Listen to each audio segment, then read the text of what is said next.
What's going on, guys? What's I'm up? Omar. This is Phil. That's right. This is Anchor TV. Welcome back.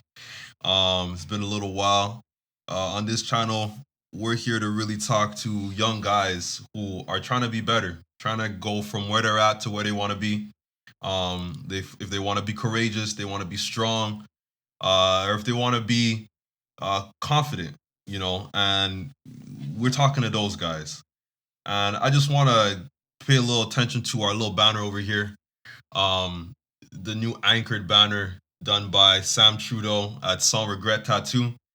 And he did a wonderful job on this, man. Like, it's just beautiful. Yeah, Like, Rock of Ages. yeah. If you're wondering this, if you've seen this image before, it's Rock of Ages.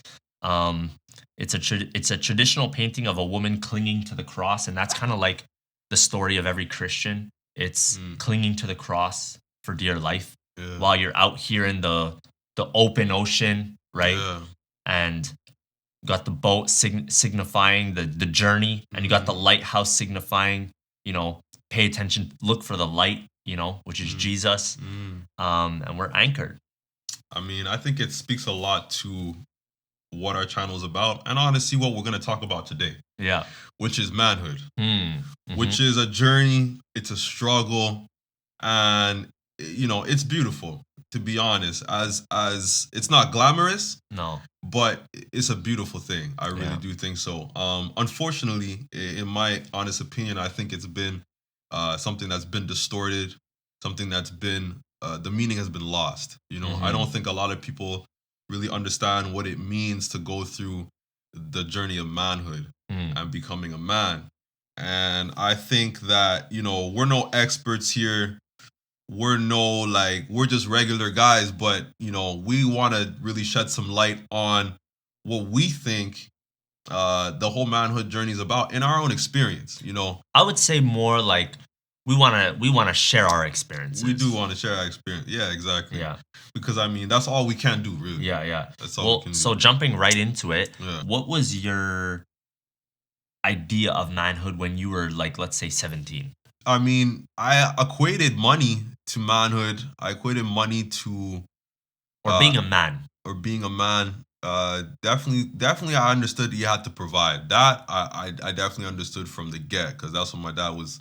That's how my dad was. However, I don't know. I'm not sure if I equated anything else to it. I don't know if I equated confidence or anything else to that. I don't think I really understood at 17 what a man was. I mean, I was just kind of, because at that point I started maybe getting some different influences. Like we were looking up to a lot of musicians at the time, and they were out, they are getting all kind of girls, they were making all kind of money, they were doing whatever they wanted to do, forget the system, kind of rebellious. So I guess that was kind of like my template. Okay. At that point, those idols that I was looking up to, really specifically the sex, having a lot of sex with a lot of different girls was definitely one of the big things I equated to being a man. And then of course having like a lot of money, just like being very, very well off. Very, very material stuff, very physical stuff is what I was thinking would make me a man. Dress nice, look nice. Yeah. So I think most guys is that, because when you're 17 years old, you're coming out of high school, you don't know anything. no. You might have strong intuition, which you could find that in any high school where you find kids with good intuition. Yeah. And they just know right from wrong intuitively. Mm. But manhood, this is why I think this topic is so important, is because manhood is not something that you just have, or you graduate, or it's a process. Like you said, it's a journey.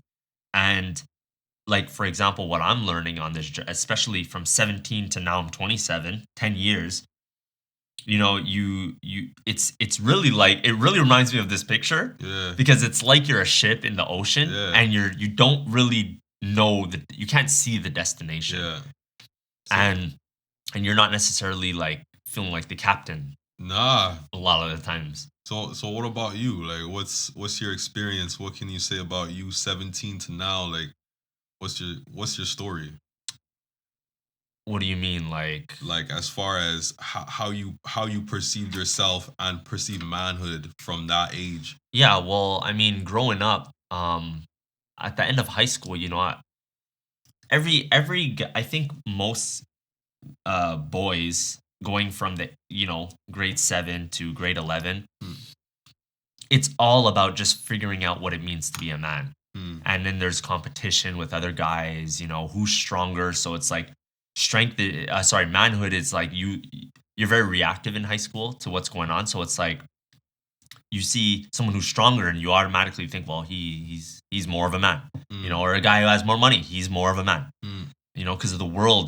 It's your parents could say little things here and there, but the truth is never going to be this overwhelming thing. Usually, Hmm. the world is like working in the opposite direction of truth. So the truth is always like a whisper in your head, but the Hmm. world says money, girls. If you're in high school and you don't know anything about the world, but Jimmy has uh, a really good looking girlfriend. He has money. He already has his license. He has a nice car. Hmm. His he grew up in a family he has a mom and a dad, so he's confident. He had that stability, so he has confidence. So the outward expression of confidence is like money, attitude, Hmm. and we just think, well, he's more of a man. Yeah. Yeah. So I didn't understand what manhood was at a young age, Trust. but um, but one thing I would say now, knowing what I know now, looking back, I think the journey of manhood was really taking place for me because um, my parents really drilled into me right and wrong, Yeah. and I stood up for what was right. Hmm. I don't know if you remember in high Yeah. school, Of I was course. I was Yeah. always Yeah. standing up for what was right Yeah. Yeah. and preaching against what was wrong as best as I knew how. That was the influence of my parents. Yeah, I remember, man. You were walking around. You had your Bible in the Yeah. bag. Man, you were always like the one guy like who was standing outside of the pack. You know what I Mm, mean? Like if everyone was saying one thing, you were usually the one saying like, "But guys, like, yeah. what about this?" And I guess some of the guys saw it like because kids just want to do whatever they want to do, right? Yeah. And when it comes to right and wrong, it's not always the fun answer. And I think that's comes from a lot of the misleading when we were young boys because there was so many things that I could remember that were just taken away. Like for me personally, I don't know about you, but video games I Mm, think was something that was so detrimental mm, to my development as a man, just because of the fact that you're just consumed by this virtual world, making progress and leveling up in this virtual world, uh, as opposed to doing that kind of stuff in real life. Like I wasn't killing it in sports. I wasn't leveling up my body or my physique or anything, or getting or being more social with people. I was like, this was more like elementary, mm. but um, leveling up in video games, and just being trapped in that world. Yeah. And Because it's a game. It's it's fun. it is it is And boys want to have fun. that's it. Men want to progress. But that's it, right? And So it's like two in one yeah, for the it's 2 in 1. adolescent. Yeah. It's 2 in 1, but it's like a fake two in Yeah. one. Yeah. So I find But the feeling of getting progress is being achieved. exactly. It's Hmm. it's like it's this thing, man, and I'm glad. Listen, and I'm not saying there's anything wrong with video games. I'm just saying like too much of anything is bad, and especially for like your development when you're doing too much of it at that young and tender a age. I think for me it regressed me quite a bit because then when we're going to high school and I'm looking at these guys, and these guys are developed, they're tall, they're stronger, they're athletic, and me, I wasn't even eating 3 meals a day, just like gaming all day. And I mean, it was fun. It was low risk. But you know, I think the same could be said about those athletes too, though. What do you mean? Because like there's this stereotype that a lot of athletes are pretty like stupid. Yeah. Like I don't want to say stupid, but like they can't read properly. They can't. Yeah. Their grammar. They don't have good grammar. They Yeah. don't know how to hold a conversation very well Yeah. because they spend all their time practicing for a sport. Yeah.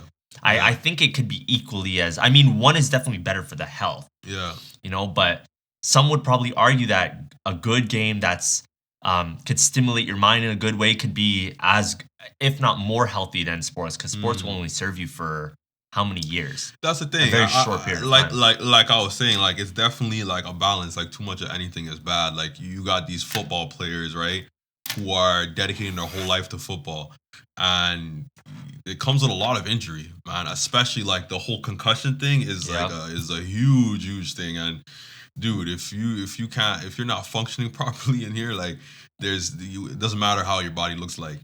But it does do a lot for the confidence, how you maneuver yourself socially, how you conduct yourself, your self-esteem.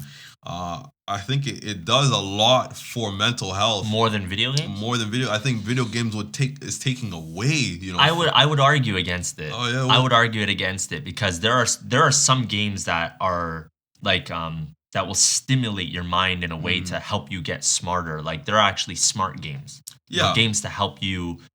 But what are the games that people are playing though? Well, what's the goal of becoming a professional athlete? Let's really look at it. Yeah. What the goal is fame, money. Yeah.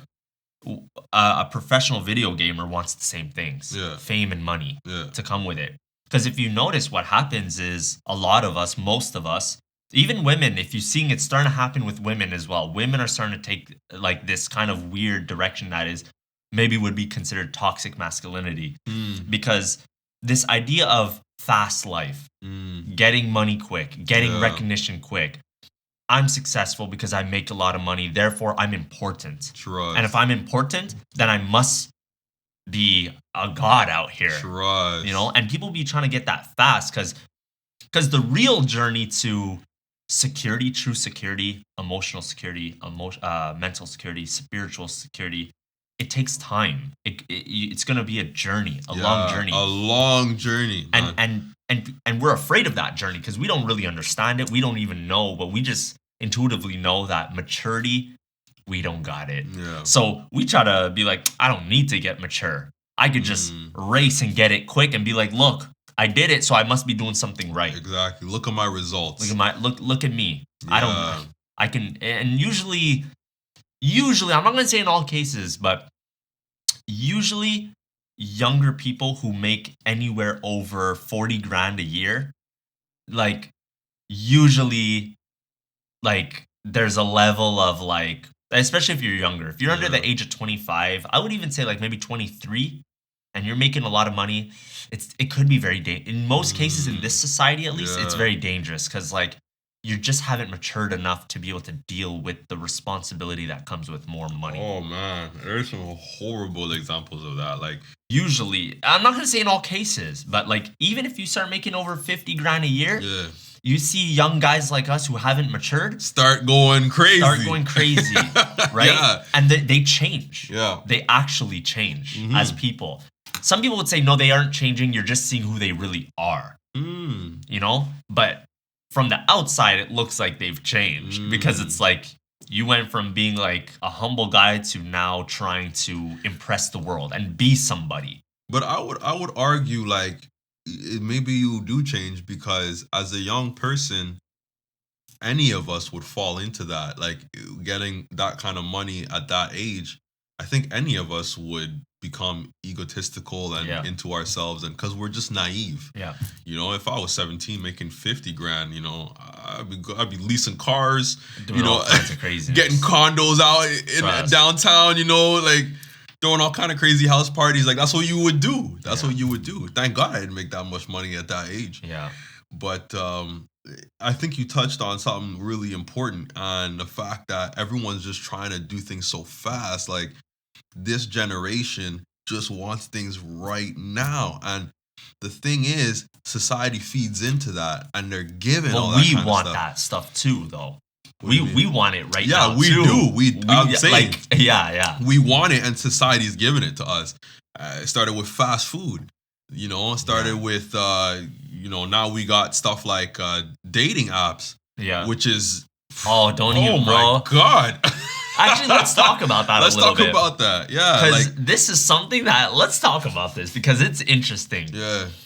So I have almost always been unanimously against dating sites. Yeah. I'm not saying it doesn't work, Yeah. right? I'm usually a centrist when it comes to most things. I try to see both sides of it. Yeah. Because if you're going to say dating sites don't work and they're useless, that's not true. And if you're going to say that dating sites is the way to go, like I know some people say that, oh, we're in this society and all this kind of stuff. This is how you do it now. This is how it's done. No, that's not true. No. So, but if I'm personally, everyone has their own preferences, right? But I think most men and women will agree that the problem with online dating, there's so many problems. Number one, you're a profile. You're not a person. No, you're a profile of a person, right? So I'll give you an example, right? So we spoke about this, and I'm just putting it straight out there. When men don't masturbate, right, and they retain their semen, they become a lot more attracted to women, right? Attracted or attractive? Both, actually. Okay. Both, yeah. Even to their own spouses. So if a man is married and he's masturbating, he's going to be less attracted to his wife, and vice versa. She'll be less attracted to him, right? So you might not be a very good-looking guy, right? Let's just say. But if you haven't masturbated in a long time and you've been retaining your semen and you're focusing on your life, you're working out, doing what you got to do, a woman who's also not as good looking, you might find her gorgeous, and she might find you really good looking. But maybe on a profile, you're not going to get that sense of like the pheromones. Yeah, you know, you're not how like right. Yeah. You're not going to get to have that interaction. And sometimes, listen, I'll just be real with you. A lot of people who go on dating sites, you can tell me if you agree with this, aren't willing to be rejected. They don't want to be rejected. 100%. Right? That's okay. Keep going. Yeah. Well, I just wanted to say that, Yeah. like the idea of rejection. Yes. You know, because how good does it feel to go to a woman, right, who's in the old port or downtown or whatever? It's a perfect time. You're not in the grocery store doing what you have to do. You're not at the store trying to get yourself. You guys are out. It's a nice evening. There's a girl you really like. You guys catch eyes.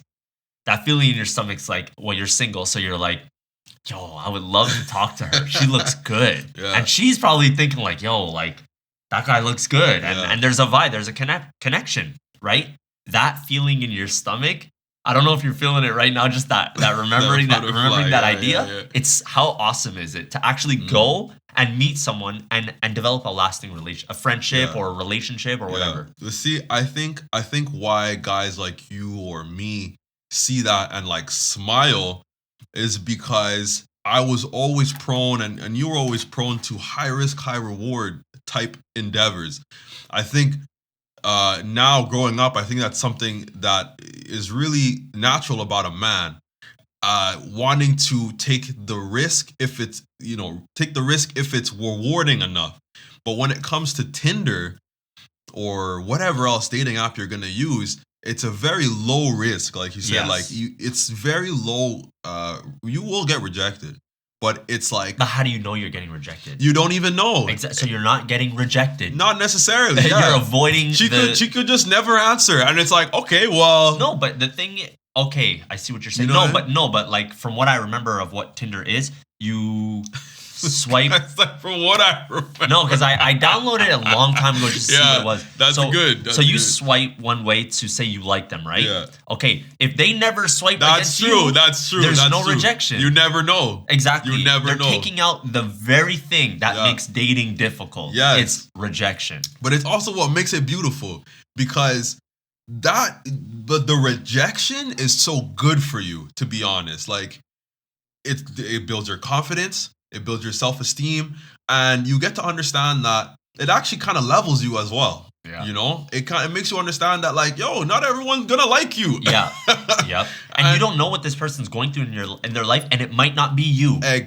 Yo, there's so many reasons why someone's gonna say no to you. Yeah. And it's not just because most people, when they get rejected, they're like, oh, I'm not good enough, you know? Well, I'm I mean, just- and it could be scarring. It could actually cause trauma. I remember the first time I got rejected. I remember the first time I got rejected because before then I had never been rejected. Shoot. I ain't gonna lie. Yeah. Never. Wow. And then one time I was like, I approached this one girl and I got rejected and I was like, yo, what is going on? Like, what happened? And this like girl went to a different school. So that was the first time I was like spreading my arms a little bit, you know?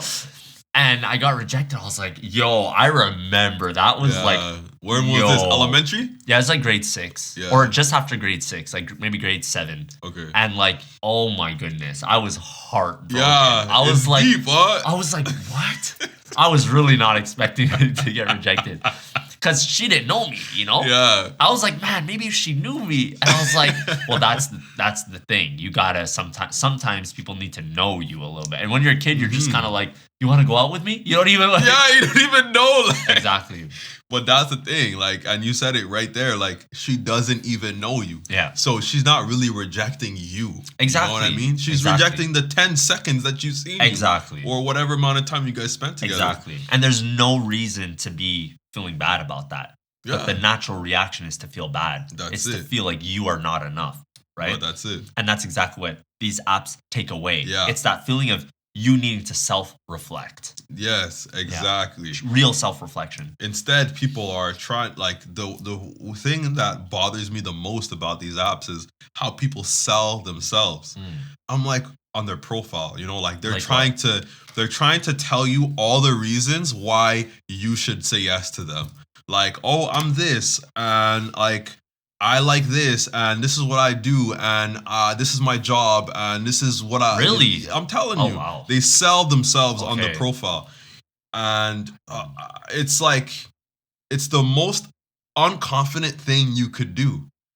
I don't need to sell you to. I don't need to sell myself to you. Not now, at least. Not at all. No. Yeah, sorry, not sell. No. Okay, sorry. Yeah, you know you're right. mean? Yeah, not at all. Yeah. Like. Yeah, I'm so me. true. If you like me, that's fine. If you don't, I'm not gonna try and convince you why you should pick me. Like, right. That's the one thing I find is so strange, and it ties directly with the fact that they're not facing enough rejection, you know. So they're just, I don't know, they're not facing enough rejection. And again, but this is that whole thing that we were talking about, trying to get somewhere quick, live fast. Yeah. Live fast. Like, you put up a profile, you get a date, now you have a girlfriend. You're just doing it so fast. Yeah. You know, it's like, there's nothing wrong with this area slowing down. Oh my God. I wish I knew Slow that. down. I wish I knew that. And like Dave Ramsey says, like when it comes to money and stuff, he says, slow down. This guy's like, yo, I have $5,000. Dave Ramsey, what do I do with it? What do I do with it? He's like, put it in a savings account with 0 interest. Just keep it for a rainy day. But it's $5,000. I need to do something with it. This is my chance. He's like, so just true. slow down. Just slow down. You know? Even dudes calling with $1 million, he's like, slow down. Yeah. Like just slow down. It's so, that's a good point. It's like when you're in elementary school, right? And you meet this girl and she's like, I like you. And you're like, I like you too. And then you guys start holding hands. And now you're boyfriend and girlfriend. Yeah. It's like, no, there's nothing there. But it's such a fast life. And I think dating apps, to be honest, I honestly think it's an extension. You mentioned it before. An extension of pornography. I really do think so, because just like the novelty you're getting from porn, you get all these kind of girls at a moment's notice. It's the same thing with Tinder. You're just swiping, and it's the same character that's going through this. Like you get home. Let's say a guy goes out to a club. You know, you're going to a club to get with a girl. Let's say he doesn't get any action. He probably doesn't want to masturbate right away, so he's probably going to go on Tinder, see if there's any last people he can message last minute, little booty call. And if he doesn't get anyone, bang, he's probably going to go and start masturbating. Yeah, all fast. Yeah. It's an attempt just to get trying to get quick, to a conclusion. Quick. And that's actually how a lot of guys be Yeah.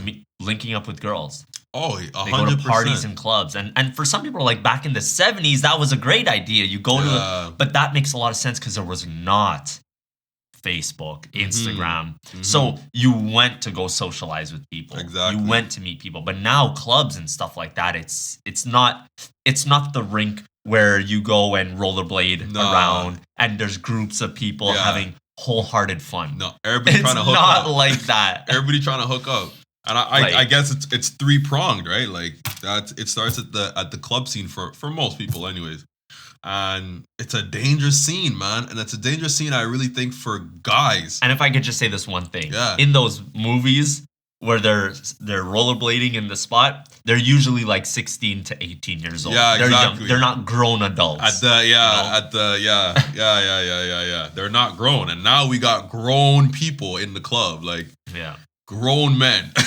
Which I think is just, but, that's just me.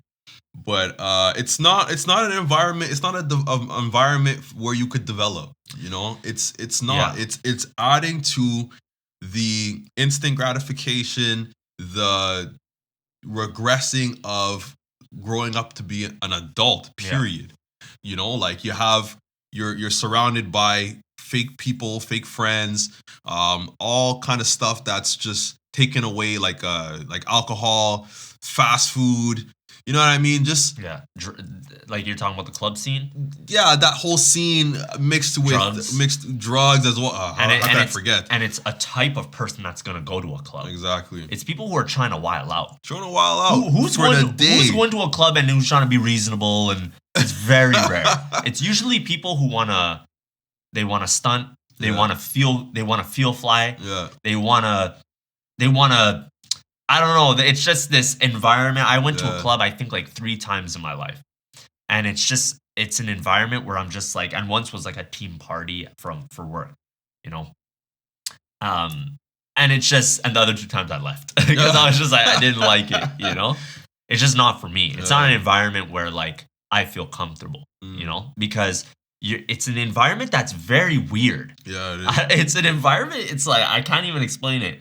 It's a very moment by moment like environment. Like everything is being it's like animal. It's just like reaction. It's reactive. Yeah, like you just trying to get everything tonight. You know what I'm saying? Like, and I've had too many experiences, in these kind of environments, house parties, and it's sad at the end of it all. It is because it's a very lonely thing because you're out here like in what seems to be like a dog eat dog environment, right? Where like you're just trying to get some quick and someone might get it quicker than you and you know what I'm saying? You know what I'm saying, right? Like, you know what I mean, eh? Like it's a weird vibe. And it brings out something weird in you. And like when you leave there, you don't feel good. You just leave there and you're like, just wake up. This was, for me, my experience was the morning after was the worst. You feel bad about yourself. You just feel dehydrated. You feel sad, not confident. Lonely. You felt like you wasted your time. And money. Yeah, and One money. drink cost you $8. Oh my, the money, bro. You felt you're broke the day after. Yep. And it's like you almost don't even know, like, well, you're probably waking up like But why do people do it though? Because you know why? Because the type of people who are going to go to a club, right, will link up with someone. Yeah. Right? And I'm not saying all people who go to clubs and link up at clubs are like not good quality people or who can't change or evolve in the future. But I'm just saying I would rather not get into a relationship with a girl who's trying to get something quick. Because as soon as she decides you're not good enough, what is she going to do? Try to get something quick. Right? Yeah. It's not like she's going to be like, oh, you're not the right guy, so I'm going to take care of myself and figure out where I should go in life and find the right man. No, she's going right back to the club. Yep. And vice versa. Same thing with the guy. Yeah. The girl, if you meet a guy at a bar or at a club, he's there because he's looking for a girl. Yeah. Like tonight. Yeah. You know? Yeah. And if he could get something tonight, then he won't say no, right? Of course. And if he has to wait a couple of days, weeks, months, years, maybe he'll wait. You know what I'm saying? Like, it's about that like just like where can I get like Yeah. Yeah, right now. And if you're a good man who's looking for a woman in a bar or a club, something's not right. Like, it doesn't make sense. There's a disconnect. Exactly that, because it's not a very manly quality. And I know people are gonna give us flack about this. They absolutely will. But whatever, I don't care, because it's not a manly quality. No, it's not a manly quality to want to do get something right now today and just bypass the whole waiting period. Yeah, it's not. Like, that's why farmers are manly. That's why shepherds are manly. Yep, absolutely. Because they understand that I'm planning something today, and I'm only gonna reap the benefits like the next season. Yeah. Actually, and you know what's interesting? This is it makes a lot of sense. Is that I'm just gonna check the time real quick. We're good. They showed a picture to women. One guy who's like the really good looking guy, right? Then they showed a guy who's kind of like dad bod, you know, he's just a regular dude, and the girls were more attracted to him. You know why? Because for them, they believe instinctively, they believe the better provider is the guy like that, who's a little out of shape. You know why? Because he's just working and bringing home the money and just doing what he has to do. Whereas the other guy is probably spending a lot of time on his physique, spending a lot of time on his facial hair, on his hair, spending a lot of time trying to look good, smell good, be good, be more the right skin complexion, getting tan, right? And that scares women because they're like, oh, you're too focused on yourself. A woman, imagine if you were a woman and you're pregnant and your belly's so big, man. You just can't. Yo, you can't go out. Yeah. You know, it's just too big. Your back is hurting. You know? You're whining and complaining and exactly. You're having that, like, you're getting irritated. Right? You're getting hot. You're like, it's hard to just wash crabby yourself. and upset all the time. You need a man to go work. Yeah. And not spend all the time in the gym. Yeah. As great as physical fitness is, he's got to work out at 4:30. Yeah. Right? You know, take care of his wife and go to work. Yeah. You know what I'm saying? Yeah. And I'm sure if you show a woman a picture of like a I don't know, like a roofer or something, you know, who's kind of a little bit, his hands are dirty and stuff, but he's got like a little bit of a, you know, stoic look on his face versus a guy who's just like wearing the suit, you know, on the desk, you know, he's so stiff. Girls are gonna be like, yeah, you might make a lot of money, but you do not like. When shit hits the fan, I don't know if I could trust that guy. Like that, maybe the guy who's a roofer, you know, makes money. Yeah. You know, he makes good money. Yeah. You know, but he's focused on what's important, which is being responsible, going to work. You know, so at the bar and the club, you know, you're gonna see dudes who are looking so fine and girls looking so fine. Everyone's trying to look fake and perfect. Yeah. You know, they just got out of the barber, and the barber gave him the crispest line. Oh my god! They even put the little makeup now for dudes. Trust. Dudes coming out here looking like a Barbie doll, you know? Yo, that's so facts. Guys are doing it, girls are, you're trying to look the absolute best possible. Yeah. Whereas the person who's, you know, downtown just coming back from work and sees a girl and he's not looking his best, he's just looking like a real human. He's a real human. Yeah. You can just connect as real people. Yeah. You know, and you don't need to just come out of the barber to go talk to a girl. Yo, it comes back down to people who are just not confident in themselves, you know? Because we're so dependent on the validation that we get from going to the club, or we get from social media, you know, likes and on all this stuff, and even validation, like for me, like from body count, you know, like you have no real stable confidence in yourself just for the sheer fact that you are a good person.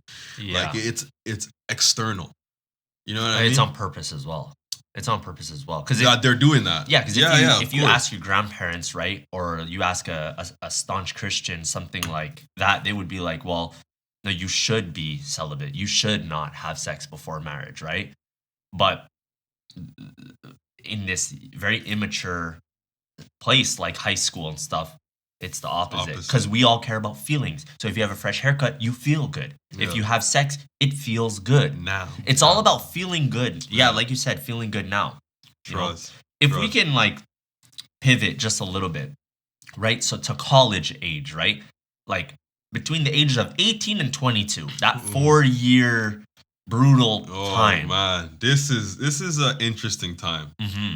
Yeah. So so this is a time when we're going into college, right? Girls are more willing to do craziness than ever, and men as well, Yeah. guys as well, because Yeah. we don't know what's what, right? And a lot of parents be supporting their kids Yeah. for very long, and usually when I was in college, I can't say, well, I can't I can't even say my parents was fully supporting me Mm. at all, actually, but I knew that like my parents told me at 16, Omar, like you're almost 18. Like you better start thinking Well, about leaving. living on your own. You Yeah. know? So I was like, "Oh, really?" I remember the first time they told me that, I was like, I did not know even how to respond. Yeah. I didn't respond. I was just like, I was like, I swear, I literally remember. I was just like, I didn't know what to say. I Yeah. was just like, living on my own? Like, I'm I was like, "Oh, flip, so that's a reality. Yeah. So it's real." Well, but I'll think about that You later. were you just avoided it, huh? Yeah, because it Yeah. was just an emotional reaction, like, "Oh, flip." I was like, "Nah, no way I'm ready for that." I was like, "Whatever, I'll think about that another time." Yeah. Didn't bother even thinking about it, you know? Mm. So by the time college came, I had put it away, and then my parents was like, "Omar, like, remember what we spoke about, right? Like, it's like you and you know and the thing, okay, this is a perfect kind of segue, is young men, right? We get to a place where we're very rowdy. Yeah. We're very, I think, and you know what's funny is that a lot of people think that God is trying to tell, like a lot of people think God will tell you it's time to move out by showing you billboards of like a 17-year-old moving out, you know, and you're like, oh, Mm. maybe that's a sign from God I should move out. Trust. Right? And then your uncle comes and calls you and says, "You know what, son?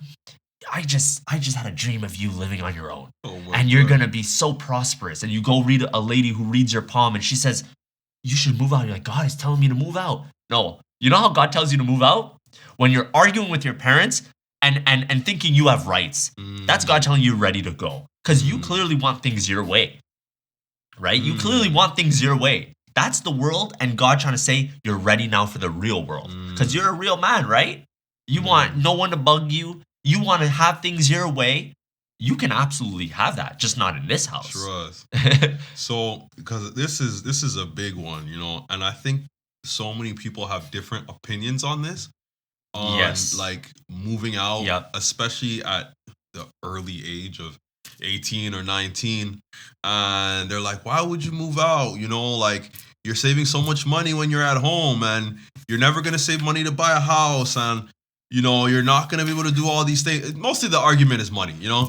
And we obviously know what our argument is, but what was like that moment for you, like when you moved out, like Great you know question. Thank ju- you so much for asking. yeah, of course. Because I think it's going to encourage, I hope, if there's any like younger guy or even someone who's 25 or Yeah, under 30 years old who hasn't moved out whatever yet, age, man. because this is a big thing, like you just said, right? I've heard the arguments of saying, no, I should stay home, or my child should stay home so that they could save money to buy a house. He ain't ready to move out. Then there's another parent saying, I can assure you, he is not ready to move out. Because you could argue some of them are just not ready. That's irrelevant. Yeah. It doesn't matter, though. Huh. In my opinion, it doesn't matter. Hmm. Because a man's got to learn the way a man has to learn, Trust. which is, it's not a glamorous road. Trust. Period. Trust. So if it's less glamorous for me than it is for you, guess what? We're both not glamorously Yeah. becoming a man, right? He ain't ready, so he's going to stay home. I'm going to make sure he stays home, right? Okay. And then there's the child saying like, "Oh no, it's probably," the parents don't really care, and then the kid is just like, "Oh no, like I won't have enough money." I've heard this many times, and this irks me. You have no idea. No, because you're dishonoring your parents when you say that. Like, if you're over the age of 22, you should not want to be being a burden to your parents anymore. Your parents took care of you for 22 years. Leave them alone now. Like, leave them alone. Give them some space. Go live on your own and come see them twice a week, 3 times a week, however often a week you want. It's going to be better when you're not home. Do you think it's possible to be financially responsible while you live at home? I think it's rare I think it's possible. Yeah, I think it's rare. I agree. Like very rare. Yeah. And I think the people that do, it's amazing. Um, the only way I see that like really working though, or not working, the only way I could see that and admire it is if like you're helping with the bills so much. Oh shoot, yo, hold up. It's recording. Sorry. Yeah. You saw that, right? Yeah. You're helping with the bill so much. You're helping with the bill so much that it really makes an impact. You know, like if you really in your head, you're like, I want to stay home. Like you have a clear goal. Like I want to stay home because I want to help my parents with everything they're paying for. And at the same time, that's going to help me save money because I'm not paying all the expenses I would have if I was out. I think that's noble. I think that's kind of respectable.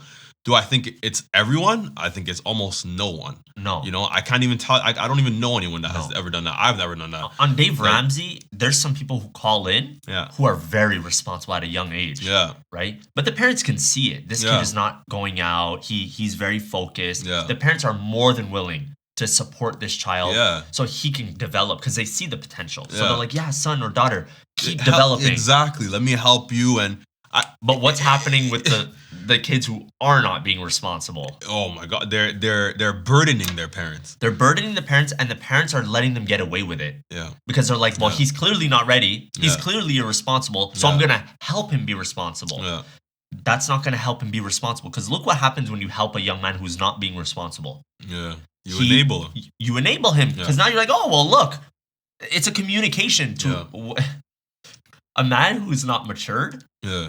Fully matured, we're not fully matured. But a man who's not at least somewhat mature, right? Communication to him and the way he learns about life happens reactionary, like we were talking about. So if someone says, like, here's water every day, he's not going to need to get water. He's going to be like, well, water's provided for me. And he's not even going to logically, he's not even going to, like, internally process that. He just takes the water. Like, takes the water. Yeah. And where's the water tomorrow? Type of thing. So when you help you're irresponsible. like brain dead almost. Yeah. It's just like, you're just going to where it comes, right? It's like you're the lowest function of the brain. Yes. You're at the lowest function. And that's exactly what happens to these irresponsible. I can tell you right now, I know 5 people in my life, okay, who are all living at home and who all have some of the nicest cars I've ever seen and been in. Trust. Some of the nicest cars I've ever been in, bro. Trust. Right? Trust. And I'm just like, wow. Like, you know? and this is crazy because you know what their excuse for not moving out now is? Their bills are too expensive. Oh, but dude. And I would come across certain people who had these nice cars who were living at home. And I was driving my junk box, you know, when I had the Ford Focus. And they would make fun of me. And I'm like, but I'm living on my own, paying everything for myself, including this damn car. And you have the nerve, man. Well, and I was like, okay, I'll let it slide. Because the thing is that most young people cannot be financially responsible when they're living. Because think about it. Of course not. And parents should know that. That's why I heard someone say once on a show saying the female version of feminine courage is being able to let your kids go. That's feminine courage. Okay? And it's not easy for women who are courageous to do it. It's so hard. When I moved out the first time at 19 years old, my mom cried. I didn't understand why. Because we didn't have a fight or anything. So I was like, Mom, why are you crying? And she's just like, you'll know one day. Maybe one day when you have kids of your own, you'll understand. That's all she said. And I really did not understand why she was crying. It was really weird. It's awkward. It's not like we had a fight. It's like she was just crying. It's kind of awkward, you know? And it's just weird. You know, you feel like you need to do something and you kind of feel stuck. Like, do I do something? And I was just really thrown off by that. But now I understand it's not easy to let your kids go. No. It's not easy for a woman to say, you may go. Go and I'll pray for you. Because I'm 19 years old, bro. I know. I'm 19 years old. I don't know anything from anything. I'm like hot-headed, arrogant. Yeah. I was very arrogant. Like, just so many problems, Trust. And just like, what is this kid gonna go through now in this world? But a lot of parents will be like, no, you know, like, well, just save your money for a house. No, I tell you what he's gonna save his money for. A BMW. Yeah.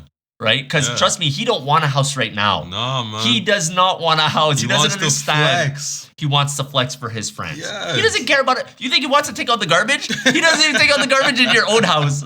You think he's gonna take out the garbage man. and wash his dishes in his own house? No, you don't want all that. That's not glamorous. He can't even save up enough money for a car. Yeah. How's he gonna save up enough money for a house? Oh my god. And then the parents be helping paying the car. Parents be buying the car. It's like if you want your kid to be financially responsible, don't buy him a car. Yeah. At least go buy your own car. Yeah. And then now that you're flexing, be like, teach him the skills. right? Because And then you know what the best thing to do? When he gets the car, be like, okay, now you should be making a plan to move out because you got money. You're clearly showing the world you got money in us. So you're ready to move out, right? Oh, flip. Well, now I'm spending $800 a month on my car. I don't think I can move out. Well, guess what? You're gonna need to get rid. Now you start learning. Oh, flip! I can't afford the car. It's such a rare occurrence that they're gonna want to teach their kids that hard lesson. I feel like for guys, it's so detrimental because you just want to coddle them. You want to make sure nothing goes wrong, and like, okay, he has his little car, and now he's at home, so he's saving his money. You know, he's doing his little. And it's this trajectory of how life's supposed to be that's so misleading and weakening because for you're saying like you're arrogant, you're young, you're naive, whatever. And I would argue that's where your journey really started, you know, is when you left home with all of that, I guess you could call it baggage. Yeah, of course. You know, and the world will put you in line. The world will get you in line. And it puts you in line or you get lost in it, you know, because now you're going to understand like there's a narrative. Some things aren't true, you know, and some things are true. And those true things are not very popular, you know, and it almost doesn't matter that it's true. But the thing is, young adults need to figure that exactly what you just said on their own. On their own. A parent cannot tell their kid. You can't teach someone not all that. Things are talking to a grown adult with a beard on his face. Not all things are popular. No, trust me, he needs to go and figure that out. And that's the only way. And that's where I would argue, like, yeah, even if you're a kid who is focused on all this stuff and you're living at home and you're saving money and whatever, that's just one thing. That's just money. It's just money. Because you can't get that wisdom. Life experience and that wisdom. You can't get that at home. No. Like, the only way I got even the little bit that I have is the fact that I had to figure it out. Yeah. I had to figure it out and I had to experience the wrong way to understand, yo, I don't know about this that everyone's doing. Like, I don't know about this course right now. Yeah. Or this trajectory. Like, maybe it's not all that people are saying it is. And can I ask you one question? So, how has your appreciation for your parents as people, as human beings in this world, and also parents, changed? Night and day, man. Like, for me, with the time I moved out, it was a little different than yours, but it was a falling out. You know, like, me and my parents got into a heavy argument for stuff that was happening before, you know, including religion and just trying to get my parents' approval, and then understanding that, you know, that wasn't the way I was gonna get it, and also there was a girl involved. And I ended up just leaving, you know, because I was just so tired of chasing my parents' approval and never getting it. And I hated my parents, you know, I hated my dad especially. And I had a closer relationship with my mom, but you know how it is with moms, you know, like, you're close to them, but you hate them at the same time. So it was like that for me. And I left and I didn't talk to my parents for a couple years, you know, and I was like just angry for the first couple years, like you know, you're arrogant.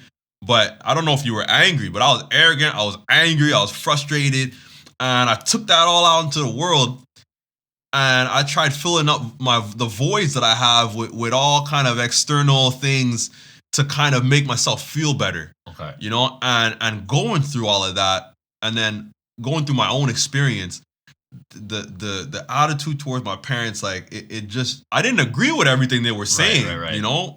But I just understood. Right. Man. And now do you appreciate them? I love them, bro. Like, if you had to, like, actually, like, measure it out on a scale, like, how much more do you feel like you've gotten a chance to appreciate them as people and as parents? On a scale?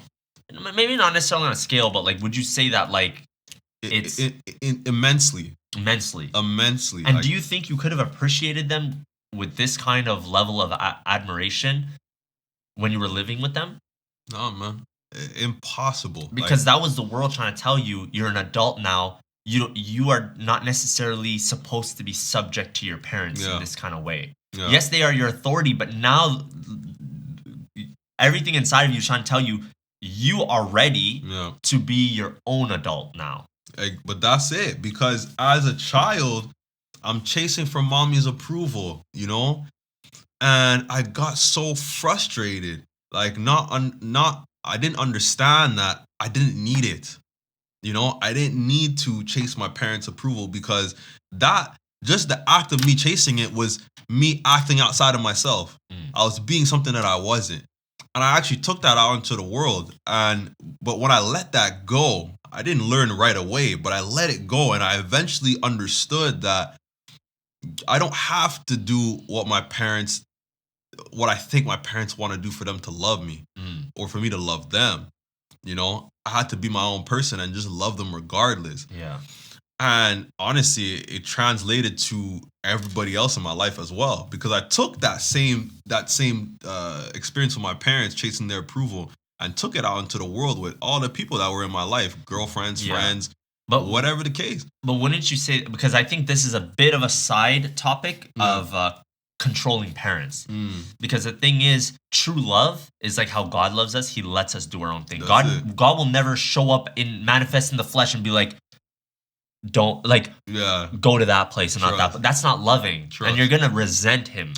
Anyone, right? That's like that's a parenting issue. You know, that like it's a topic in itself. But the point that you said, which is, you know, you answered my question exactly how I figured you would answer it, which is that your admiration grew for them. Oh yeah. Right? And the thing is, kids already who are living in their house, they're still kids. Yeah. You could be a grown adult living at home, but you're still operating as a child. Mentally. Like it's so hard to wrap my head around feeling like a man or an adult. You can't. It's impossible. And your mom's calling you down it's dinner time. No, you can't. It just doesn't make sense in my head. No. Maybe I'm wrong. Maybe someone could tell me, but in my head, it doesn't make sense. No. It doesn't I'm not make even sense. like budging on that. And you don't appreciate your parents. And the Bible says honor your parents.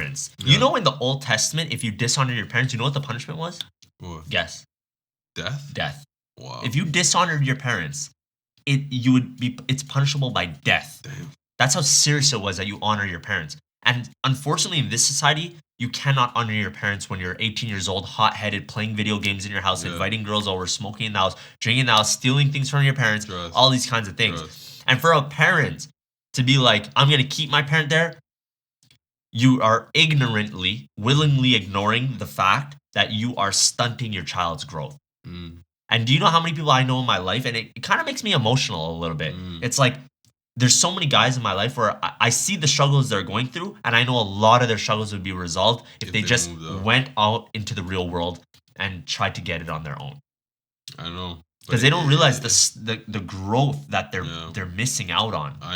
And I would argue, man, like there's a key moment where you need to move out, where the developing is gonna be so intense and so beneficial years later. You know, that golden point of 18 to 22.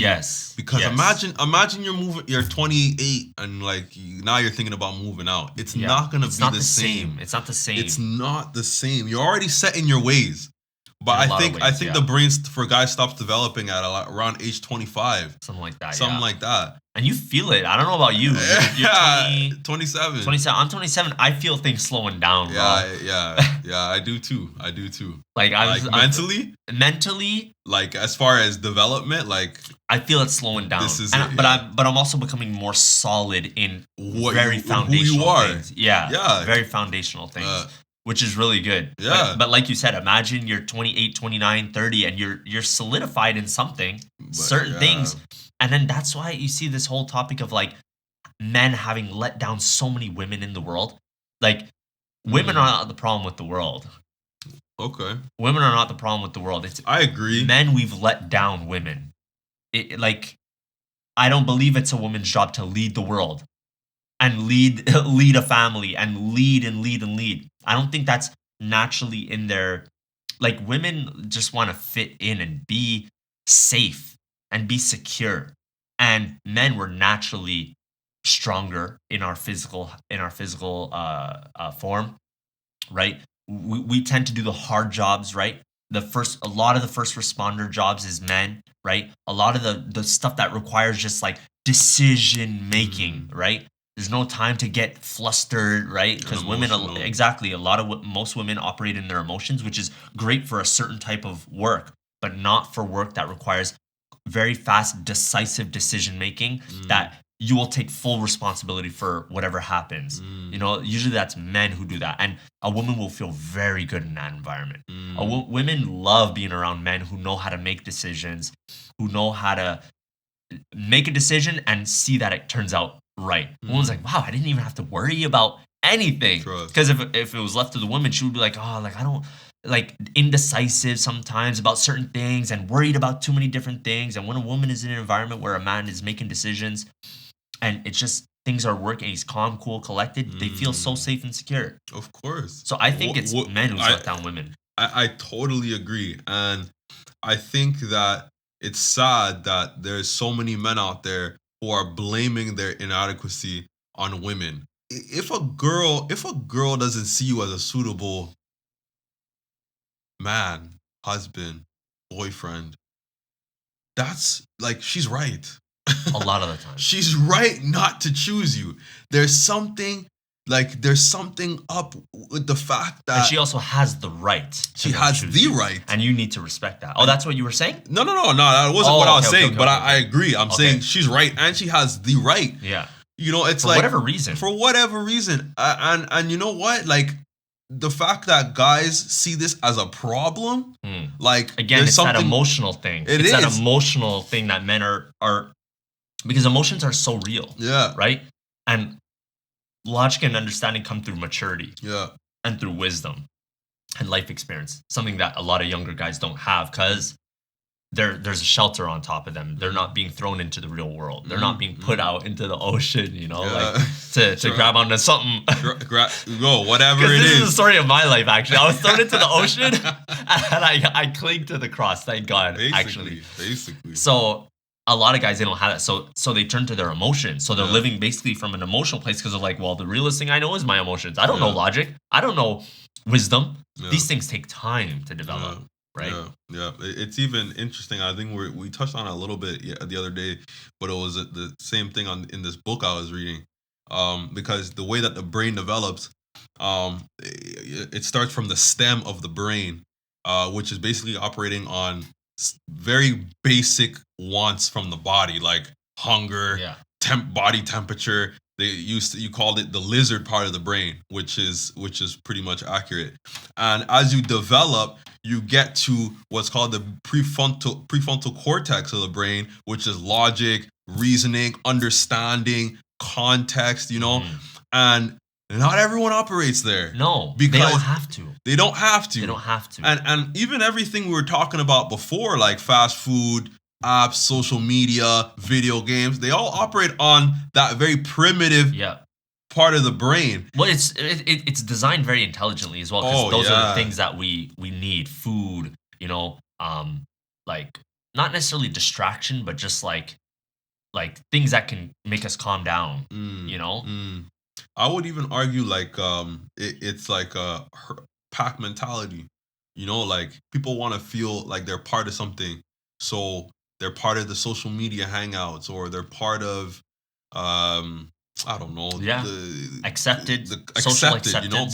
Because if you weren't accepted, and you know what, I have some qualms about this, because they say like if you were kicked out of the tribe, then like you were gonna back in the day you're gonna like go hungry and die or whatever. But I'm also kind of reconsulting the whole time lapse of the earth. So I don't know about all that tribal caveman stuff, but But a lot of it is true. Like Yeah. if you're cut off from the pack, like We see you're it probably you'll probably die off. So and it's disgusting. It's disgusting how these guys are taking advantage of that. Because having guys act on that primitive part of the brain and not even understanding like these things about women and getting mad at them for this kind of stuff and then going on to make things like MGTOW and like red pill, and pick up artistry. And it's just like this war against women because people talk a lot about feminism, and how women are attacking men. And it is true. It is very true. It is very true. But at the same time, men are fighting back and it's sad, Yeah. because we shouldn't be fighting at all. I'm not on either side. I'm not on like the relationship between men and women is a beautiful thing, and I think it should just be appreciated instead of us like But men gotta coming at each other. gotta go to war. What Like do you mean? mentally, emotionally, spiritually. And women gotta let that happen. Yeah. And men have to realize like you're not gonna die when you go live on your own. Yeah. Because again, you mentioned from the beginning, like I guess this message is more of like directed towards like our journey age group. So it's like anywhere between like let's say 17 and 30. Like this 15-year group of people, it's like this is these like you said, these are such crucial years for our development as men. Man, yeah. And that's going to determine whether or not we're going to let women down in the future, right? 100%. Or let down our kids, or have your 100%. own kids tell you things like "you're not a real man to me," or "I don't respect you." Man. Those kinds of words, Yeah. like I'm so blessed and thankful that like my journey has led me to a place where I have my own apartment. My finances are better than they've ever been. Yeah. Because they have to be, right? It's not They even really about do. boasting, It's not a question. Like, right? Like they have to be in order. Yeah. So like that's again touching back on that thing of saying like, oh, I want to stay home so I can save up my money and do better, and I want my kid to stay home so he can buy a house and all this kind of stuff. He's probably better suited to buy a house when he's living on his own because he's gonna realize like his fridge is empty. He's got to go make money. Yeah. Or he's gonna be like, my sweater's starting to have holes in it. Yeah. Looks at his bank account and guess what? He just sent $1,000 to last month. His rent, his hydro, his internet. Now he's like, man, I gotta.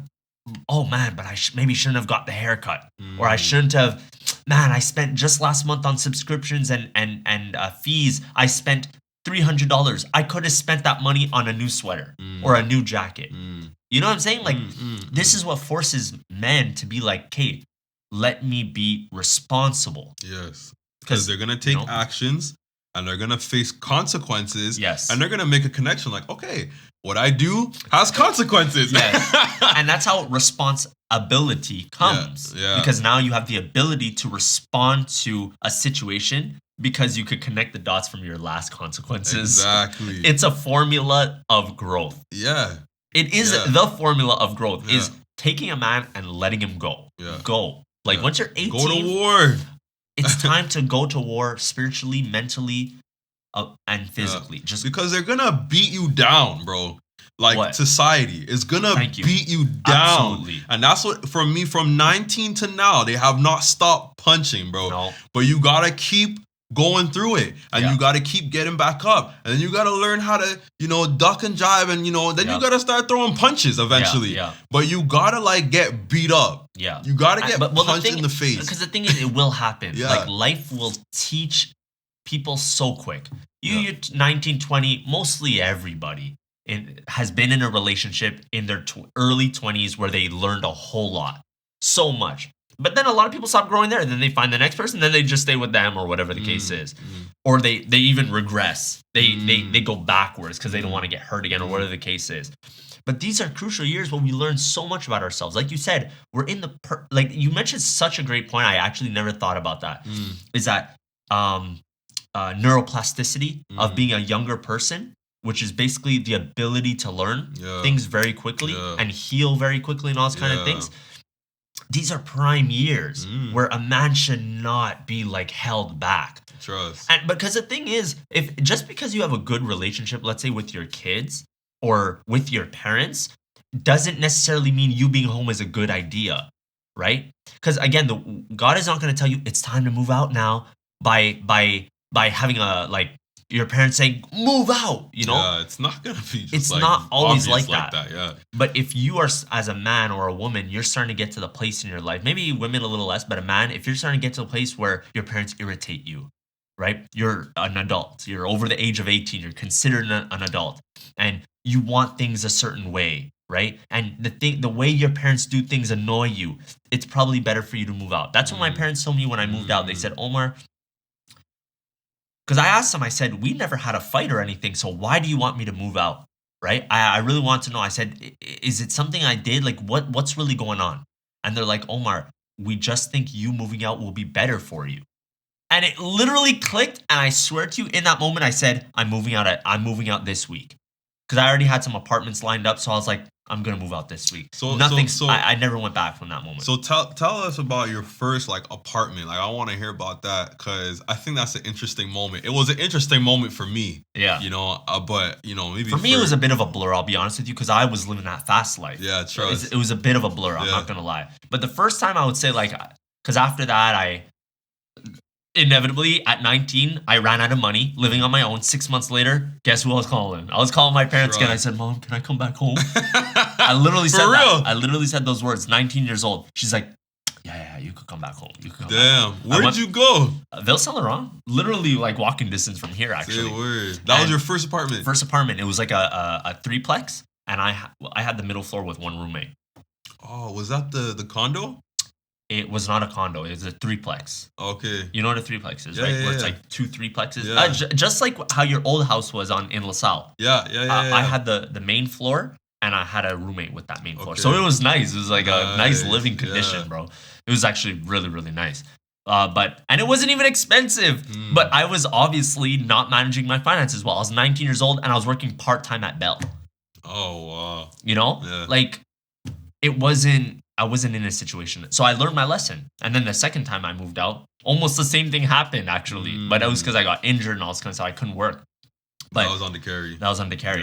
In NDG. But that was like some of the hardest time of my life actually. Trust. You remember? I was like, it was hard times, bro. But that's like my mom was bringing me groceries every 2 weeks. But you look back at those times and you're like, wow, actually, like those are blessings, man. Like I remember this was like 2015 or 2016, and this was right before. This is when I moved to NDG on Walkley. And what job did I have before? I don't remember what job I had before, but for some reason I quit or I got fired because when I was younger, it was very hard for me to keep a job. Like I just couldn't. Like I didn't have the maturity or the responsibility to keep a job. I had so many reasons why I got fired. And I had to pay rent. And I had a roommate. And I had no job. And I'm just like, it's such a feeling that you'll never experience unless you live on your own and then you have no job. Yeah. And you're like, your brain starts acting different. I think this is like a fight or flight response at this point. And I'm like grinding to find a job. I had no car, so I'm bussing everywhere. And you just try anything. And I just took a chance. It was energy cardio actually at this time, walking distance from my house. That's all you could afford. It was all I could. I was like, why don't I just try there? Yeah. I just went, bro. You're in a different kind of flow mentality when you're doing the interview because you know, like, I gotta get this. Yeah. Bro, and they see a seriousness in you as well. That's not like a kid like, I'm looking for like a month and a half job for the summer. I was looking a man in his eyes like answering his questions. I'm an adult who needs work. Right? Like, yeah. Bro, and I was all scruffy, man. I'm like, clothes weren't on point. Cause whatever, and I got that job, man. And to this day, like that was one of the best jobs I've ever, cause it got me into fitness. I was around trainers. That's when I started trying to gain weight. That's where I started my fitness journey. And I got a lot of knowledge there, a lot of experience. And bro, like that just changes you. You know what I mean? Like. But you won't get that. You will not get that living at home. And I think you remember my story. Real quick, I'll just go over it. But I moved like 6 times in the span of almost 1 year. Like what? That was hard. I was living in NDG. I fell off my bike really hard. and then I went to the gym right after. And then I was doing squats and I hurt my back. Yeah. Because from what Mike told me, my osteopath, he's like, your body was in shock. It wasn't the right time to be doing squats. And I was just learning how to do squats at that time. So I was really focused on form. So I was just straining muscles in my back. And I landed right on my back when I flipped over this bike. Trust. It was a hard fall, bro. Like, I was surprised I was okay. I should have not went to the gym. I remember thinking, should I just go home? And I just went to the gym. And young mind, you know. Yeah. And I didn't have an osteopath at that time, so I didn't have the help to just recover from it right away. So I went to work telling them my back's hurting, and they're like, you can't be here. Because if you get hurt here, then you're gonna claim CSST, so you can't be here. So I was running out of money. I had to get out of that apartment. And I didn't go back home. I went searching on Kijiji. I found a roommate, a girl I lived with for 3 months. She was charging like $300, so it was very affordable. You know, but it wasn't like a long-term thing. And I'm still friends with her to this day. And then from there, tried to find a different apartment. And then I go to that apartment. Actually, I mixed up the order. You helped me move. And then the guy wasn't even ready to have me come to this apartment. And like, I had to keep the stuff. Then my friend was like, lived just not far away. His mom's like, yo, Omar, just come stay here for as long as you need. And I was like, I stayed there for 2 weeks. And then I found an apartment that's like $800 a month. And they're like, Omar, like, that's going to be too expensive. Just take the time and find something good. I was like, all right. I took the time. It's like about 2 weeks. And then a friend of ours hit us up. It was like, yo, I got a spot here. Got a couple rooms. So that's when we started living together. Then we found this apartment. And now I'm living alone. And like, it's just been a journey. But you've seen the journey start from like me being very irresponsible. Literally could not track $1. Like, I could not track $1. It's just gone too fast. Those days, man. Couldn't track $1. I had approximately like $10,000 of debt. By God's grace, that was like 4 years ago. I'm debt free. I have a positive net worth. Like I'm doing, like, I don't owe anybody money anymore. I have thousands of dollars that I'm waiting to collect from people. Trust. You know, like, where I'm like, you owe me money. You know, like, and this is just a journey that like men have to go through. Yeah. Because it's invaluable what you got. Like, it literally changed your life forever. And it's gonna change your wife's life, your kids' life, their kids' just because you made that decision at 19. Just like, because now there's a level of responsibility that we have as men, right? You're not gonna go crying to mommy anymore. You're not gonna go to mommy and this is a big one. This is a big one. What problem are you not prepared to solve on your own right now? There's not many. Because you know you're out here alone. As a man. You got your parents, but you know that it's not a real option for you. And it's good that it's not. Yes. Because you know how weakening it is to understand that you have someone you can go cry to. Like, it's and you know, people have always told me, like, you gotta talk to people, you know, you gotta vent your feelings and you gotta have support. And I agree, you know, support is good. But, you know, at the same time, when we're talking about this nitty gritty kind of stuff, like real life, it's better you don't have much support, especially as a young man. You know, like, I can't talk for women. I don't really know what they're going through when it comes to moving out and stuff. I would say you need encouragement. Encouragement to do the things.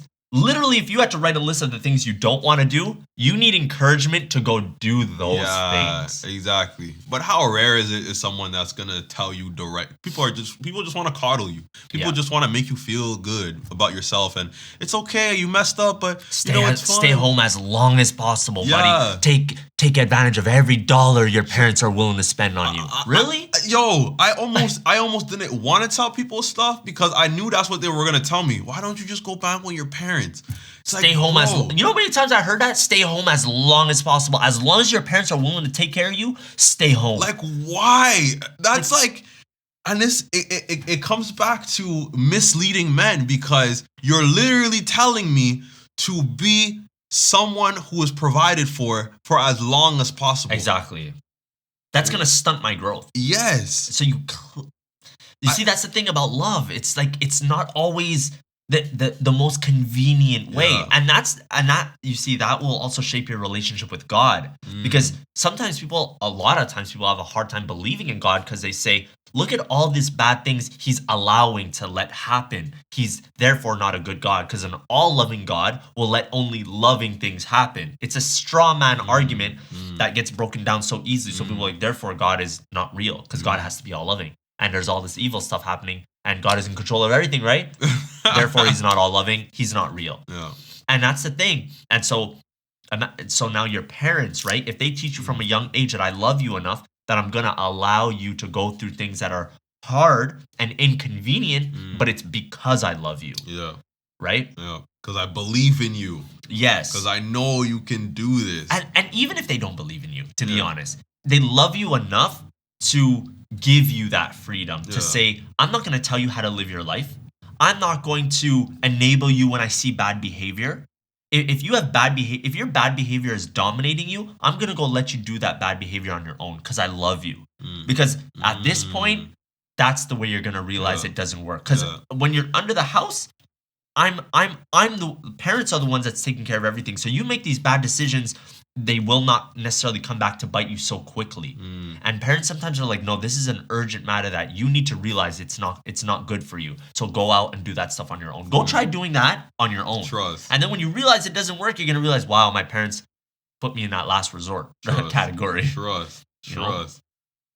I think it's invaluable, man. It's and you're always gonna think back to this and just be so thankful that you took that leap at that age, because the changes that you made from that grief, from that struggle, it's we don't even understand the capacity of it yet, because it's translating to our future. Like, we don't even understand it yet, like our families and the families that are going to be created from those families. And you have something that you're going to pass down, intangible, that courage, that wisdom, that experience. Like, imagine conversations you're gonna have with your son. Yeah. You know what I mean? Like, conversations about this kind of stuff. Yeah. It's gonna be like, for him, he's gonna like skyrocket. And you see, the thing is, I can't talk, because again, I came from a very strict family, right? So when it wasn't my parents being strict on me, it was all three of my older brothers and my older sister. Like, they were hard on me. If ever I had an argument with my parents called my brother, and my brother called me. And my parents called my other brother, and when he was done talking to me, I got a call from my other brother. Yeah. And when he was done talking to me, I got sometimes a call from my third brother. Oh, wow. I'm not even lying to you. Omar, like, yo, we heard you've been having some arguments with mom and dad. So there was a different approach. My older brother it was more hard. Middle brother was like, yo, Omar, so what's really going on though? So yeah, I feel you, dude. No worries, I hear you, but Omar, like, you're under that roof now, like, just leveling with Trust. And then the other brother was like, just really straight, just, Omar, move out, man. And he's just laughing about it. Omar, move out, man. So it was really, I got like the three, and they were all in unanimous agreement. It's just move out. 3 degrees. And I was 19 years old when this was happening. So you're probably like, yo, why were they so strict on you? Yeah. It's because they loved me. Yeah. They saw certain behaviors and certain arrogances about my behavior and certain thing. And actually, they just saw me becoming a man. They're like, you want to be a man, just get out. Yeah. There's no need to argue with your parents. There's no need to tell your parents how they should be and how they should. You know how many adults, Phil? I'm telling you. You should take a mental poll of this. Listen to all your guy friends who live at home and listen to how they talk about their parents. If they start talking about the bad things their parents do and all this kind of, you have no right. Yeah, trust. You have zero right to tell your parents how to live their life. If I was a father now in my house, I don't care what you think about what I'm doing. It doesn't matter. I had this house before you were born. Oh, there's no even need for discussion. Okay, you want to tell me how to live my life? Oh, so you're my dad now. Yeah. So you're the man of this house. Exactly. Oh, you're the man of this house? Not this house. You're going to be... You know what, son? I think you are the man of a house. Not this house. Yeah. So go out, and when you have your house and I come into your house, then you can give me some advice. Exactly. But not under my house. But it's like, and I mean, listen, I don't understand how you have that thought process. Like, it's such a... But I had it. Entitled, But I had it. Yeah, I had it too, Most people living at home, they have that. Yeah. It's an entitled, one-sided, just like this argument that doesn't that it just if you're making this argument, you just showed me your maturity level. You know, how you gonna come up in someone else's house and act like it's yours? Until your parents who wiped your butt and who changed your diapers and who fed you until this very day and who gave you lights. Every time you turn on a light, it's not free. But kids think it's free. Of course. When you're living in your, I promise you. Yeah, I trust. You just open up lights, faucets, like you don't care. It's not you did not sacrifice anything for those things. You don't even associate a cost to the light. Putting heat on full blast because you're cold, like now I watch that thermometer, man. Yeah. I watch that heating system. Because you pay for it. Trust. Now, so I did those things and that was enough for my family to be like, Omar, like it's ready. You're ready to go now. Not because you feel ready to go. Because when they told me, Omar, you're ready to go now, I disagreed. I was like, no, but I'm living nice. Like, I have people taking care of me. Like, I don't feel ready to go. I don't even feel like I need to go. Obviously, you're not. I'm living good, yo. Yeah, obviously, you don't feel ready to go because people are taking care of you. Yeah. And a lot of people we know as well, they don't feel ready to move out. And so because of that, they're like, well, I don't feel ready to move out, therefore, and I'm living okay. But so it means I don't need to move out. No, it's not about your feelings. So many holes. Yeah, it's not about your feelings. You will never agree that it's time for you to move out. You'll never be ready to move out. That's why you moving out, because you're not ready for the world. Exactly, for the real world. Yeah. For the real world. You're not ready, man. Dang, dog. Yo, I be getting like real like... It's close to home, This is like very near and dear to the heart. This because it's our life, This is what we've experienced, and I think we're in a position to talk about this because we're living it right now, and we know like the benefits and the struggles that we went through. That's real stuff, like that. No one can take that away from you or me. But that's what's so blessed, and that's what's so sad when you see friends and family who are not able to move forward. Again, it's not their fault. They shouldn't feel bad about it. Like I said, if I promise you today, if you took me right now and put me back with my parents for long enough, I would start to behave the same way I did when I was there. Oh yeah. Because it's just this wicked flesh, this fallen state that we're in that just wants to be catered to. Yeah. And when someone had to raise us.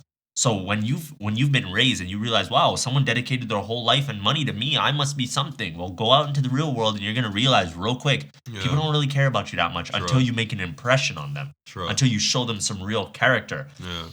Do you have any relationships the only real relationships I have in my life right now with past coworkers and colleagues is because there was a mutual respect. Yeah. And where there was a mutual respect because there are two people who have character. And you need character to get mutual respect with people. And because you could have just personality, but personality will not take you. So what's the difference? Well, personality is just the person, like a baby has personality. Dogs have personalities. I don't know if you know, but even dolphins have different personalities. Some dolphins might be more reserved. Some might be more like playful. Like personality is just the soul's expression. But character is something that's just deeper. Character is just like it's been evolved. It's growing. Whereas personality, you have it since you're a baby. Like you. So you probably equate character to like certain, like understanding social skills and maneuvering in social environments. Not necessarily. I would say more like intuitive beliefs, belief structures, foundational beliefs about yourself and the world view was really, really important because how you view the world will it almost always comes to that. But personality is on the side, but character, it's like world, like how you see yourself, how you see the world, your wisdom, your level of ability, responsibility. Like these are things that have been grown over the years through maturity, right? And you can't have relationships with people only because of personality. Because if you notice, like even I have a lot of nephews and nieces, right? You get to an age where your personality is not that cute anymore. You're an adult now. You know what I'm saying? Yeah. Right? Like when you're a kid, your personality's cute. But once you get to an adult, certain things don't slide anymore. Yeah. When you're a kid, Yeah. it slides. Oh, it's just how he is. Right. But once you get to an adult, people start looking at you like that's not okay anymore. And then outside of the family, put them in a work environment. Oh my goodness. If they're not, if the family hasn't communicated to them that your behavior here, here, and here need to change, the world's just not going to tolerate it. Yeah. And they won't even give you a reason why they're firing you. They won't even give you a reason why they don't want you. They won't even give you a reason. That's how little they care about you. They're just like, bye. And you're like, wow, I really wasn't good enough. And then you have to go figure it out on your own. Yeah. You have to, like... It's true. What do you actually bring to the table? What kind of person are you? What kind of character do you have? Like, for me to be like, because I'm taking now, because of your personality, I might be taking a loss. So why would I keep you? You know, because I don't want to be mean. Yeah, like, exactly. No, you're gone. Exactly. You know, it's funny because we talk a lot about that at Batshot to these kids sometimes, and you know, it got me thinking, because we're talking about moving out and stuff like that, and a lot of the times we see like it's actually better for the kids to be removed from their parents' home. It's unfortunate that they're so young that now they have to be under our care, which is like arguably just as detrimental, because when they're acting crazy, and I tell them often, I'm like, you, like, right now, we're here because we care about you, and we're going to be patient with you, but you have to understand, at some point, you're going to leave us, and you're going to be in the real world, and nobody is going to tolerate any of this stuff that you're doing. Like, going off and thinking that you deserve this, and, you know, getting mad because we didn't give you this or whatever.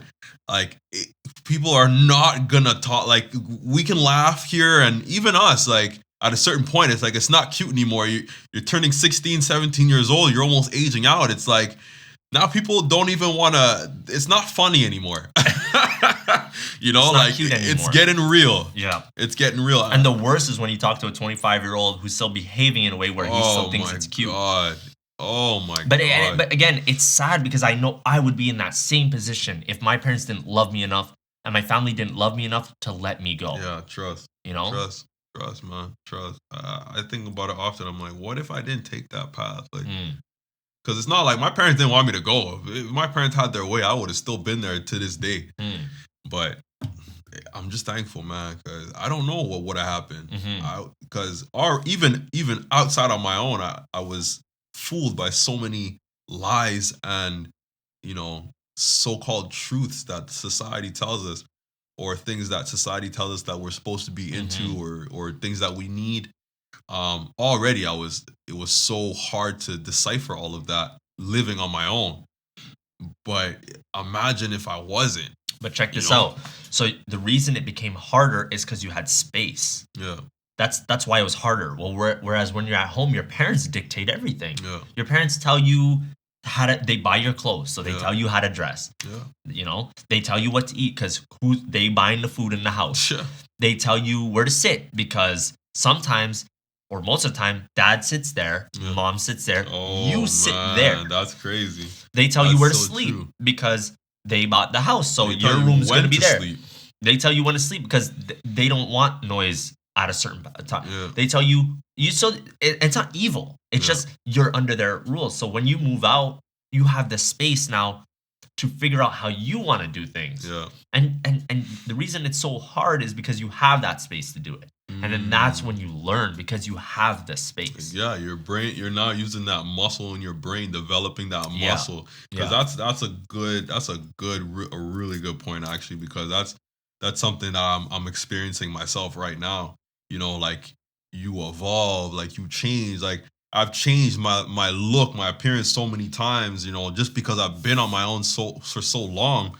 And as my personality changes and I get more wise and I go through different experiences, you express it differently, you know, because I have that space to do so. Exactly. You know what I mean? I have the space to change, you know, because it's hard to change when they're treating you like they're the same way they've been treating you for X amount of years. But, you know, now I have that space to change and grow. I also have the space to express myself that way in how I look, where I live, where I work, because I don't even think like even the course of career or education, I don't even know if I would have ended up where I was if I hadn't moved out, Mhm. because it was all a sequence of events, Yeah. that just happened. Like I was looking for work. We were living together at that point, and I needed to find work. I need to find better work than what I had. I was killing myself working 2 jobs, not sleeping, and all this stuff. So I was like, I gotta find something else Mm. because I'm just trying to make ends meet at this point because I have to, and then bang, you just stumble upon something. I really don't think like these things can happen when you're just at home. No. Like you have to be in a sort of progression. Yeah, you A need to sort be. Well, the thing is, you need to be in the real world, Yeah. right? You need For to that be in shit the to world happen. that we all participate in. Yeah. And the thing is, it's not helping no kids or no humans when you don't let them get a taste of what the real world But see, is. and that was my point with the video games. Mm. Because why would you want to go into the real world? Yeah, You could level up at home. yeah, yeah, You know what I mean? Like, yeah. Well, the thing is, you want to play video games when you live on your own? Be my guest. yeah. You decide now. Yeah, you You can live on your own. exactly. You want to play video games? Well, look, if you want to play the video games the same amount you lived at home, you'll know if that will work or not. It's only gonna affect you now, right? Because maybe you're gonna be like, man, like I don't have enough money to support myself. Well, Yeah. you're playing too many video games. Exactly. You're gonna go and get that money. Trust. But when you're living at home, it's like you can't do those things, because you're Yeah. not in the real world. And Trust. parents who truly love their kids are gonna be like, look, I wanna show you the world I live in. I wanna invite Yeah. you into my world. Trust. And you go Trust. understand me a little bit better as Trust. a parent and as an adult. Yeah, dude, And you're gonna- that was one. My dad used to take me to work with him, man, and I think that was good for me to see that. Same. Like, you know what I mean? Same. My dad was a trucker too. It's true. So I it's went true. with him too, yeah. And it's good. Like you see it, it's dirty, it's hot, it's hard work. Yup. You're meeting random people. Some people are Yup. nice, some people are you know Yup. what I'm saying? Yup. Like I loved it. I loved it, Me man. too. Yeah. Me too. It was like I was carrying heavy bags of rice, Yeah. carrying heavy bags of fish, bro. Like it was all like pulling them triggers and hot Ottawa. Trust, man. Like you said, some people were nice, some people weren't. Some Yeah. people weren't nice on the road. Yeah. I was like, young and I was like getting experience in that kind of stuff. Trust. No, One of my first jobs working with my dad. He even made sure to tell them like, pay my son. I swear. Invaluable, man. Stuff like that. Like, I think that's good. More parents should do that. Like, show them what it is Mhm. as early as possible. I don't care what you do. Yeah. Because it's all noble, Every work, I think how can you say one work is better than other? They all serve a purpose, And like, real quick, because we're gonna wrap this up. yeah. But like real quick, the parents who think that, like, for example, they're doing something bad if they tell their kids to go out or something, and they're like, it's really, really twisted to say something like, "Oh, I don't think this person's ready to move out," and the kid doesn't really, he's not. It's funny because to the exterior, we don't see that from men and women. They put on the appearance of confidence, but their parents know, like, oh, they ain't ready to move out, because they're like, oh, they're not ready to move out for Yeah, whatever sure. reason. Whatever reason, they're not ready to go out into the world. Once you're Yeah. 18 and you're at home, there's a reason that you're home. Mm. Again, if you're the responsible person, by all means, Yeah. take the time you need. Yeah. If you're the responsible person getting your life together, your parents are going to say, like, we're watching you go because Yeah. you look like you're on a path going somewhere real good. But the most people who are just like getting their self together, Trust. and parents are like, oh, well, like, I don't want to kick them out. You know what's crazy about this is that it's so sad that it looks like love on the outside. Mm. It looks like it, Mm. but it's not love. No. And that's scary Yeah. because it's like, well, don't my parents love me? Yeah, they love you, but they're not expressing love Yeah. in this thing that they're experiencing. Whether it's Yeah. fear, whatever it is, they're not letting you go. It's not because they love you in this moment. They're not expressing love by saying, I'm gonna keep you here, because expressing love is not always this beautiful thing. Yeah. Expressing love sometimes is hard. Yeah. And Yeah. But Yeah. that's the kind of stuff, like we said, you can't learn that at home. Like you might be at home and you stumble upon a YouTube video or something that might give you some kind of enlightenment, but you don't really understand. We've been lied to about simple things like what love means. You know what I mean? Like we don't even really know what it looks like because we've all been raised a certain way, thinking that love is just always nice and is you can't get hurt and give me a hug and no pain. No pain. I get it, but it's a lie. Yeah, it's not true. It's a lie.